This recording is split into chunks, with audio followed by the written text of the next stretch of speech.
Are you tired of getting your paycheck and losing a huge chunk of it to FICA? In today's video, I'm going to show you how you can legally and ethically avoid those payroll taxes.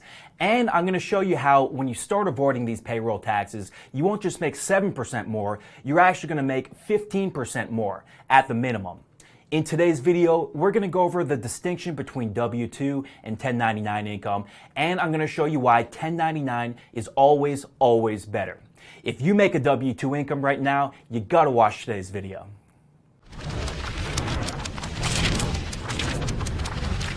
Okay, so let's talk about the payroll tax and the details of what goes into that. Most people notice that FICA expense on their paycheck, but they don't know exactly what goes into it. So when you notice those payroll taxes, what you're paying is essentially 6.2% Social Security tax and 1.45% Medicare tax for 7.65% altogether. And you've probably seen this on your paycheck. The actual amount you receive is about 7% less than the gross amount that you're paid. But that's not all. There is actually a hidden 7.65% that is not even disclosed by the government that the government is taking out of your paycheck. Now, this is called the employer contribution. The employer basically sends this to the government before it even calculates the gross amount of your paycheck and before you even see the money. A lot of people don't even know about this. They think payroll taxes are only 7%, but in reality, payroll taxes are 15%. A lot of people think that the employer is paying the cost of this. In practice, what the employer does is they lower your pay by another 7%, so that way they can afford this employer contribution. If they were paying you on a 1099, they could pay you 15% more while actually not paying you any more themselves and just giving the government less money. Now, I want you to imagine what it could mean for you if you had this money in your paycheck. Imagine if you made 15% more money without having to do any additional work. For most people, it's a struggle to save. This would mean that you could save 15% of your money, set yourself up for financial freedom without changing anything, without even having to start a business, without doing anything different than you're doing right now, just getting ripped off a little bit less by the government. It can really change your life, and 15% more money can really make a lot more difference than people think. And contrary to popular belief, when you transition to a 1099, you can avoid almost all of this payroll tax. So it's very important that you make this transition, and it clearly makes financial sense for a lot of people. A lot of people, though, they aren't making this transition because they have kind of an old-fashioned, fear-based mentality. They believe a lot of myths about 1099 compensation that don't really apply. So I'm going to break down real quick the difference between W-2 and 1099 compensation, and then just kind of bust some of the myths about 1099 compensation, so that way you get rid of that fear-based mentality and you feel confident transitioning to 1099 compensation. So what is exactly W-2 compensation and what is 1099? W-2 is what employees are paid, and 1099 is what contractors are paid. Now, it can get a little bit complex, and there's, I believe, an 18-part test that the IRS has, but there's a bunch of different factors that the IRS uses to determine whether somebody is a W-2 employee or a 1099 contractor. Most people who are employees or contractors kind of fall in the gray zone where they fulfill some of the criteria, but not all of them, and basically the more criteria you have in your favor, the more clearly in the eyes of the IRS you can be classified as a 1099 contractor. I won't go into all the details in today's videos, but generally, if you're providing your own equipment, for example, if you work from home and you work on your own computer, if you're setting your own work hours, let's say if you have meetings with your employer, but there aren't set hours because you're working from home, let's say if the employer isn't excessively directing your activities, generally if you produce results, they're happy with that and they don't micromanage what you're doing, you could probably be legally classified as a 1099 contractor.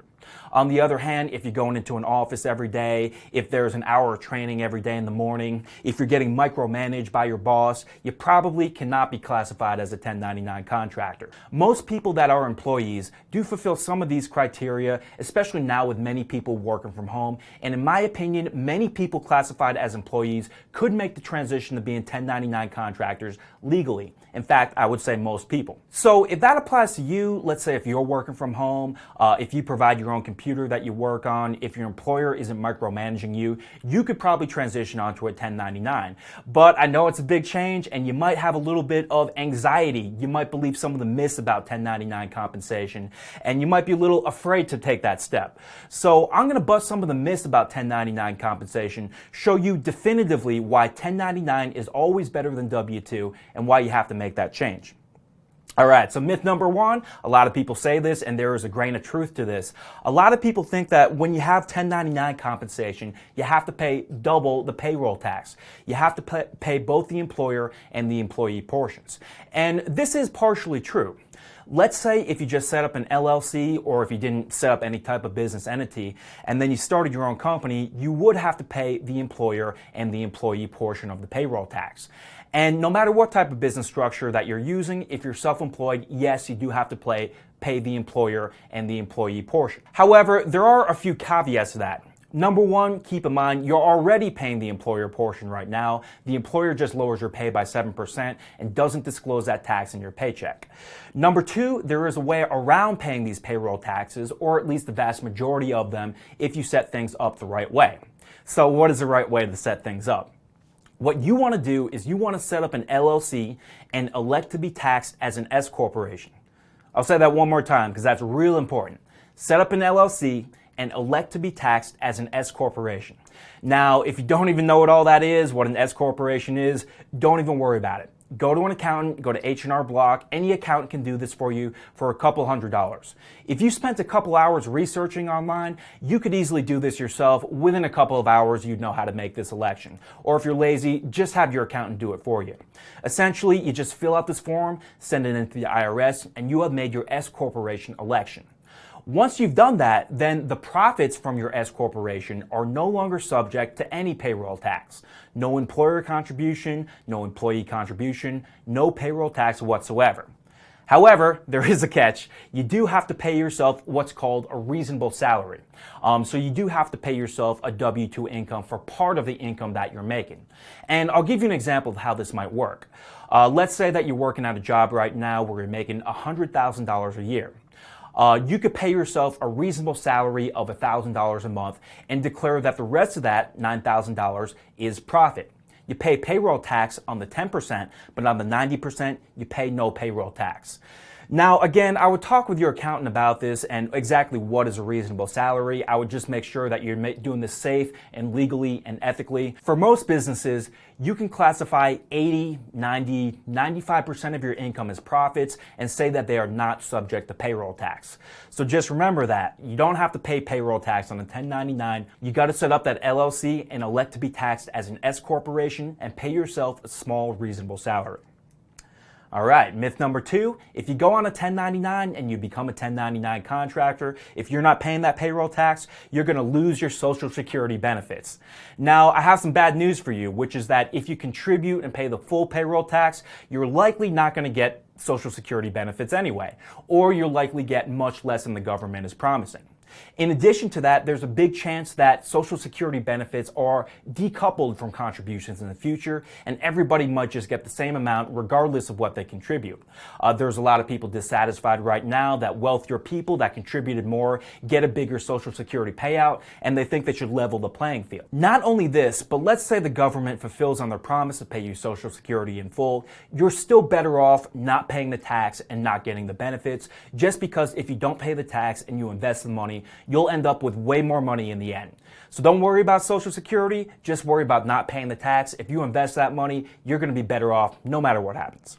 All right, myth number three, when you go from W-2 to 1099, you're typically going to lose the benefits that come along with employment, like health insurance and a 401k. And a lot of people that have had benefits their whole life think you have to have benefits, but you don't. You don't really have to have benefits. First of all, you could negotiate something where you can just buy your own benefits, buy your own health insurance, and you come out ahead and your employer is still coming out ahead too.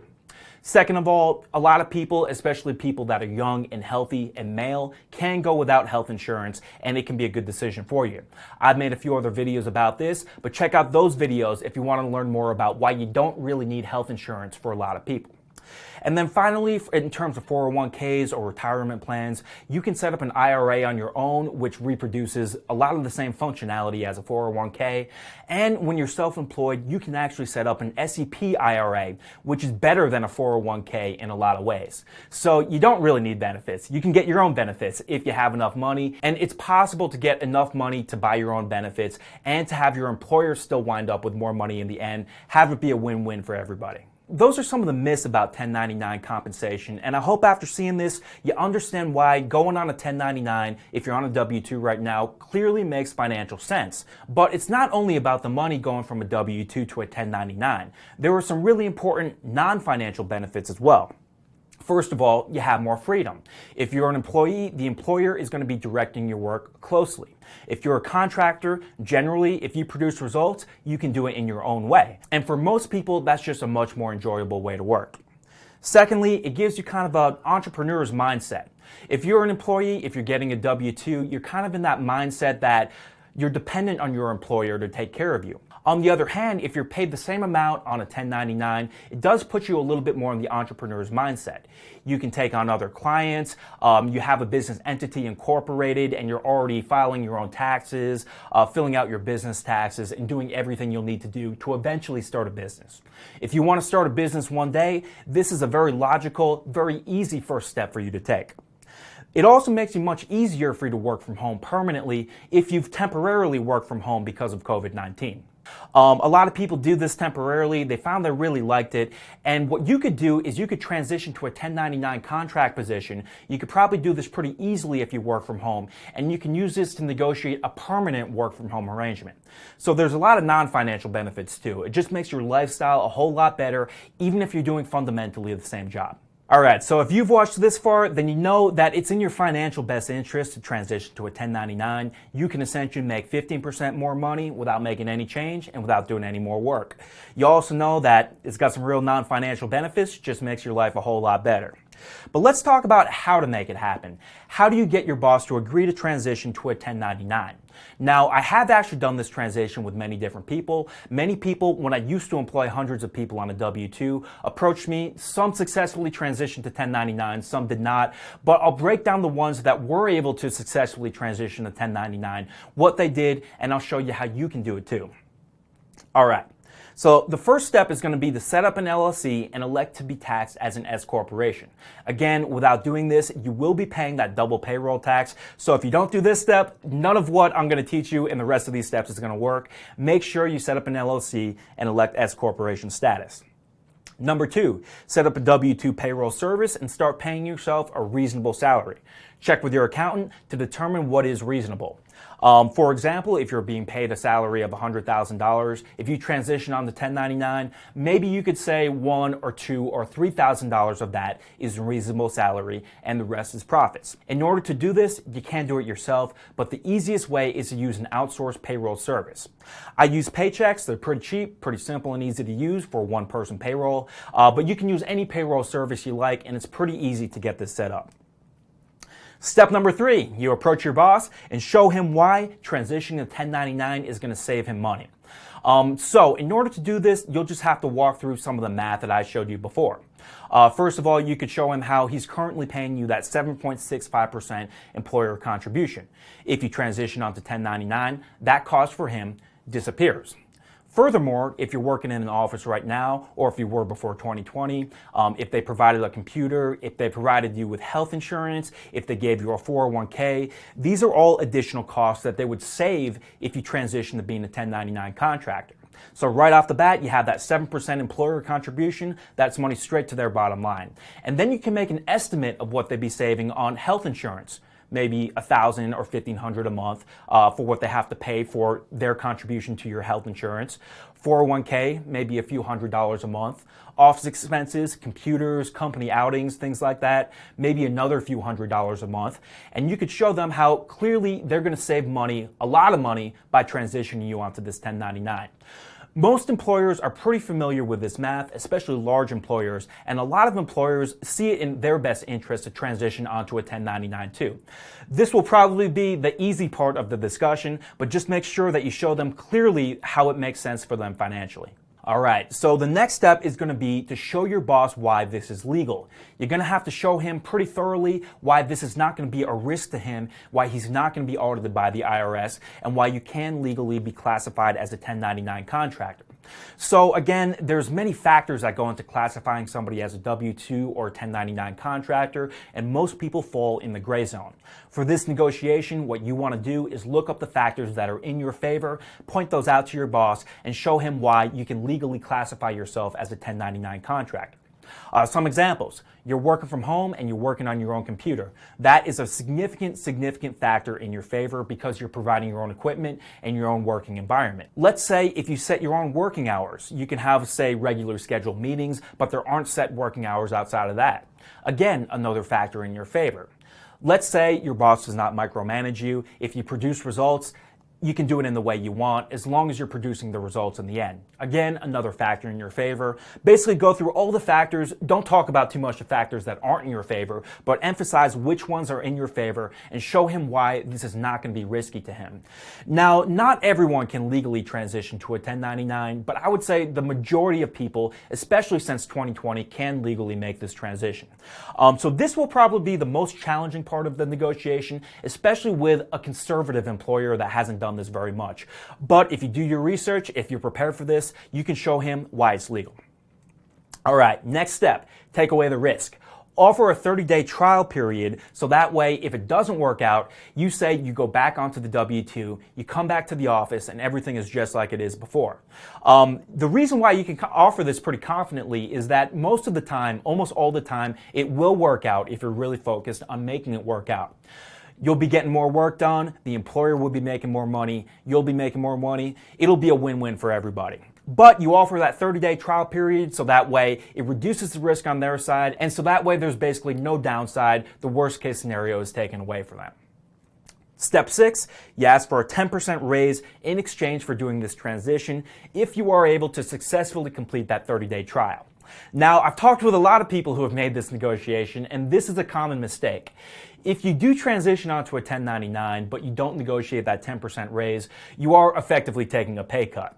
Again, just keep in mind that there will be some costs associated with this. The employer will no longer have the 7% payroll tax contribution. They won't have the cost of benefits. So probably they're saving 20 to 30% on your salary transitioning you to a 1099. Let's say if they are paying you the same gross amount of money. So let's say if you paid $100,000 a year on a W-2, you transition to $100,000 a year on a 1099, they're probably saving 20 or 30 grand a year. So it's reasonable to ask for some of that savings.